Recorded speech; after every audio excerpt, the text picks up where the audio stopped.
दोस्तों, ये कहानी पूरी तरह से काल्पनिक है। दोस्तों, आप देख रहे हैं ब्लूम टीवी 2।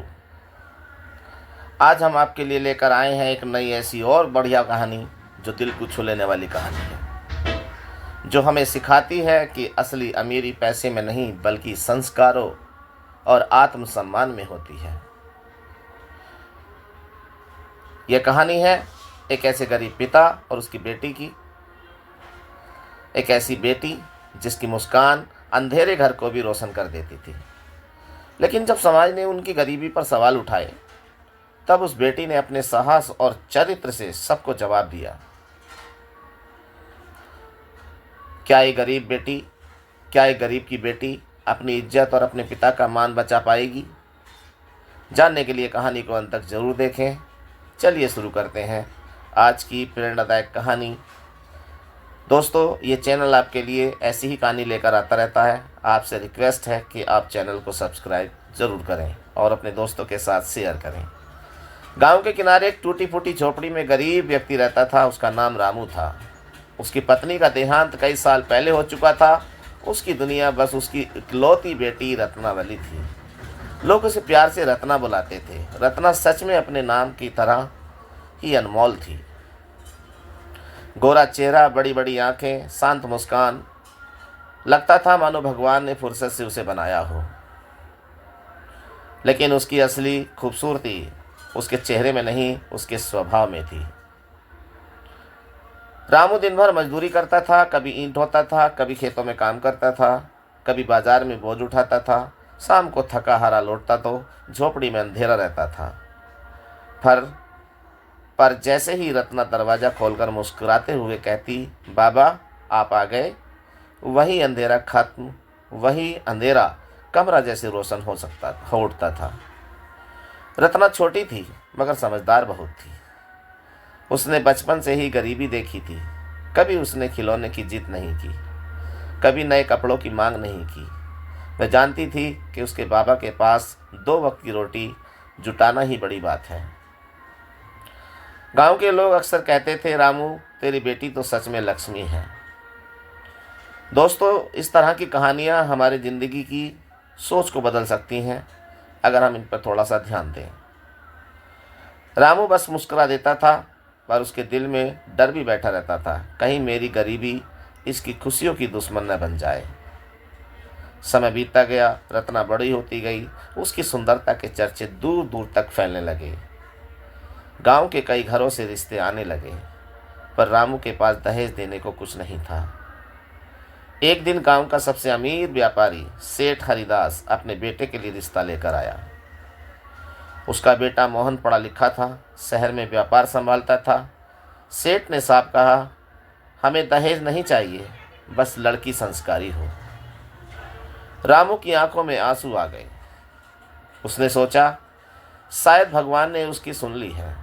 लेकिन कहानी इतनी आसान नहीं थी। गांव में एक और आदमी था जिसका नाम भोला राम था। वह हमेशा रामू से जलता था। उसे अच्छा नहीं लगता था कि लोग रत्ना की तारीफ करें। भोला राम ने सेठ के कान भरने शुरू कर दिए। अरे सेठ जी, गरीब की बेटी है, पता नहीं घर का काम भी जानती है या नहीं। सुंदरता से पेट नहीं भरता। तो सेठ के मन में थोड़ा संदेह आ गया। इधर रत्ना को जब शादी की बात पता चली तो उसने चुपचाप अपने बाबा से कहा, बाबा अगर आप खुश हैं तो मैं भी खुश हूँ, पर एक बात याद रखना, मैं आपकी इज्जत कभी झुकने नहीं दूंगी। रामू ने बेटी के सिर पर हाथ रखकर कहा, तू ही तो मेरी इज्जत है बेटी। शादी की तैयारी शुरू हो गई। लेकिन अचानक एक दिन खबर आई कि सेठ ने रिश्ता रोक दिया है। रामू के पैरों तले जमीन खिसक गई। गांव वाले कानाफूसी करने लगे। रत्ना ने सब कुछ चुपचाप सुना। उस रात झोपड़ी में पहले से ज़्यादा अंधेरा था। रामू सिर पकड़कर बैठा था। मैं अपनी बेटी के लायक कुछ भी नहीं कर पाया। रत्ना ने दिया जलाया। उसकी आंखों में आंसू थे, पर आवाज़ में मजबूती थी, और कहने लगी, बाबा गरीब होना शर्म की बात नहीं है, लेकिन चरित्रहीन होना शर्म की बात है। आपने मुझे ईमानदारी सिखाई है, वही मेरा दहेज है। रामू ने पहली बार महसूस किया कि उसकी बेटी सच में उसकी ताकत है। अगले दिन रत्ना खुद सेठ के घर गई। गांव में हलचल मच गई। अरे, लड़की खुद बात करने गई है। सेठ के सामने खड़े होकर उसने शांत स्वर में कहा, सेठ जी, अगर आपको लगता है कि गरीब होना दोष है तो यह रिश्ता मत कीजिए, लेकिन अगर आप इंसान की कीमत उसके संस्कार से लगाते हैं तो मेरे बाबा से बड़ा धनवान कोई नहीं है। उसकी बातों में ऐसा आत्मविश्वास था कि सेठ कुछ पल के लिए चुप रह गया। और दोस्तों, यहीं से कहानी नया मोड़ लेने वाली थी। सेठ हरिदास ने पहली बार किसी लड़की को इतने आत्मविश्वास से बोलते हुए देखा था। और उसने धीरे से पूछा, तुम्हें डर नहीं लगा यहाँ अकेले आकर? तो रत्ना ने मुस्कुराकर कहा, सच बोलने वालों को डर नहीं लगता। मोहन भी वहीं खड़ा था। उसने पहली बार रत्ना की आंखों में देखा। उसे एहसास हुआ कि यह लड़की सिर्फ सुंदर नहीं, साहसी भी है। सेठ ने भोलाराम को बुलाया और पूछा, तुमने जो बातें कही थीं, क्या तुमने खुद देखी थी? भोलाराम हकलाने लगा। सच्चाई सामने आने लगी। सेठ समझ गया कि उसने अफवाहों पर भरोसा कर गलती की थी। उसने रामू को बुलवाया और पूरे गांव के सामने कहा, मुझसे गलती हुई है। असली दौलत संस्कार है और वह आपकी बेटी में है। गांव में तालियां गूंज उठी। भोलाराम शर्म से सिर झुकाकर चला गया।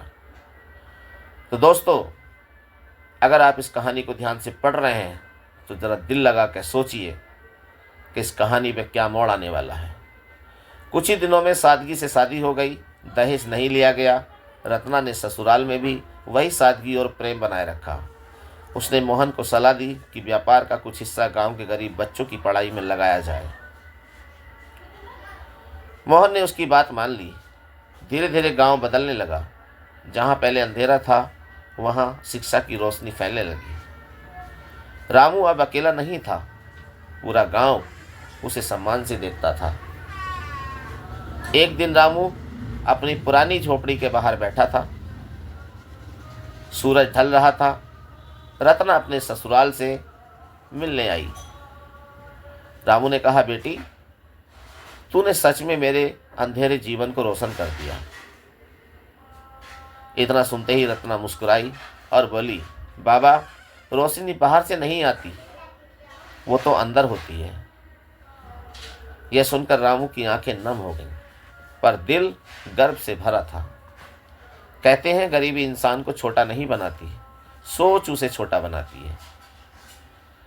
रत्ना की कहानी पूरे इलाके में मिसाल बन गई और उसने साबित कर दिया कि सुंदरता चेहरों में नहीं, चरित्र में होती है। दौलत तिजोरों में नहीं, संस्कार में होती है।